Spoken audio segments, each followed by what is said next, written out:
अनुच्छेद 3 के तहत आखिर भारत में कौन कौन सी व्यवस्थाएं की गई, कौन कौन से राज्यों के नाम चेंज किए गए और कौन कौन से केंद्र शासित प्रदेशों को राज्य का दर्जा दिया गया।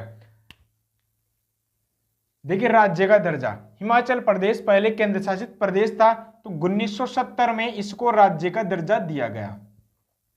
मिजोरम पहले केंद्र शासित प्रदेश था, 1986 में इसको राज्य का दर्जा दिया गया। अरुणाचल प्रदेश पहले केंद्र शासित प्रदेश था, तो इसको भी 1986 में राज्य का दर्जा दिया गया। प्रश्न आ सकता है ऐसा। गोवा पहले केंद्र शासित प्रदेश था, गोवा दमन और दीव, तो गोवा दमन और दीव से 1987 में इसको निकाल के एक अलग राज्य बनाया गया 1987 में। अब नाम परिवर्तन को समझते हैं। आखिर अनुच्छेद 3 के तहत कौन कौन से क्षेत्रों के नाम चेंज किए गए। मद्रास, इसका नाम 1969 में चेंज करके तमिलनाडु किया गया। जो आज का तमिलनाडु वो पहले कभी मद्रास हुआ करता था 1969 के पहले। आज जो कर्नाटक है वो पहले मैसूर हुआ करता था, मैसूर का नाम 1973 में चेंज करके कर्नाटक कर दिया गया। आज जो उत्तराखंड के नाम से राज्य बना हुआ है वो कभी उत्तरांचल हुआ करता था, उत्तरांचल का ही 2006 में नाम चेंज करके उत्तराखंड कर दिया गया। आज जो पुडुचेरी हुआ करता है उसका नाम कभी पौंडीचेरी था, तो पौंडीचेरी का नाम 2006 में चेंज करके पुडुचेरी कर दिया गया। आज जो ओडिशा है वो कभी उड़ीसा हुआ करता था, उड़ीसा का नाम 2011 में चेंज किया गया और ओडिशा कर दिया गया।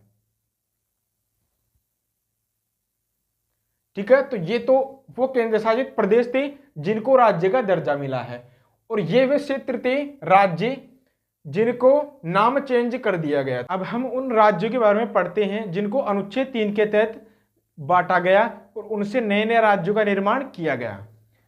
देखिए, 1960 में बंबई राज्य था, तो बंबई राज्य को दो भागों में बांटा गया। मराठी बोलने वालों के लिए महाराष्ट्र राज्य बना, महाराष्ट्र राज्य, और गुजराती बोलने वालों के लिए गुजरात राज्य बना। ठीक है, तो 1960 में दो राज्य बनाए गए थे, बंबई राज्य को दो भागों में तोड़ के महाराष्ट्र और गुजराती। इसी प्रकार 1966 में पंजाब एक पूरा बड़ा राज्य था, तो पंजाब को तीन भागों में तोड़ा गया।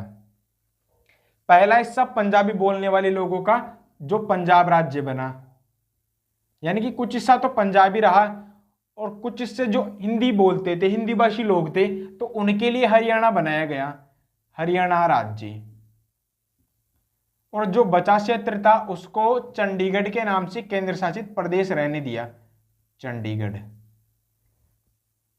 यह 1966 में हुआ। इसी प्रकार वर्तमान में देखें तो 2014 में भी ऐसा मामला हुआ था।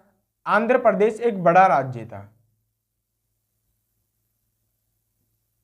आंध्र प्रदेश, तो आंध्र प्रदेश से दो राज्यों का निर्माण किया गया। कुछ भाग तो आंध्र प्रदेश ही रहा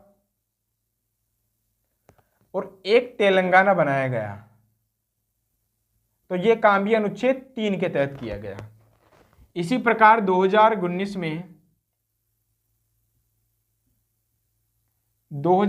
में जो हमारा जम्मू कश्मीर राज्य था,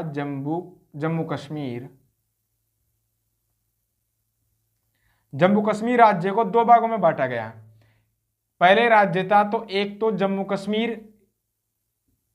केंद्र शासित प्रदेश रहा,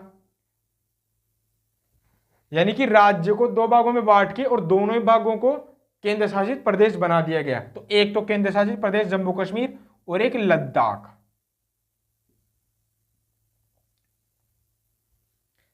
इसी प्रकार 1987 में किया गया, इधर बता देता हूं। 1987 में एक केंद्र शासित प्रदेश था गोवा दमन और दीव, गोवा दमन और दीव, तो ये केंद्र शासित प्रदेश था पहले पूरा ही। 1987 में क्या किया, इस पूरे केंद्र शासित प्रदेश को दो भागों में तोड़ा। गोवा जो केंद्र शासित प्रदेश था इसको पूर्ण राज्य बना दिया गया, राज्य गोवा को, और जो बचा क्षेत्र था दमन और दीव वो केंद्र शासित प्रदेश ही रहा। दमन और दीव। वर्तमान में दमन और दीव क्षेत्र दादरा और नगर हवेली केंद्र शासित प्रदेश के साथ मिला हुआ है, यानी कि दोनों एक केंद्र शासित हो गए हैं। पहले 9 केंद्र शासित प्रदेश थे, वर्तमान में 8 ही रह गए हैं। दादरा और नगर हवेली और दमन और दीव दोनों को मिलाकर एक केंद्र शासित प्रदेश बना दिया गया है। तो इस प्रकार से हम जो है अनुच्छेद 3 के तहत राज्यों को तोड़ के नए राज्य और केंद्र शासित प्रदेशों का निर्माण किया गया। तो ये हमने अनुच्छेद 3 के प्रयोग समझ लिए हैं।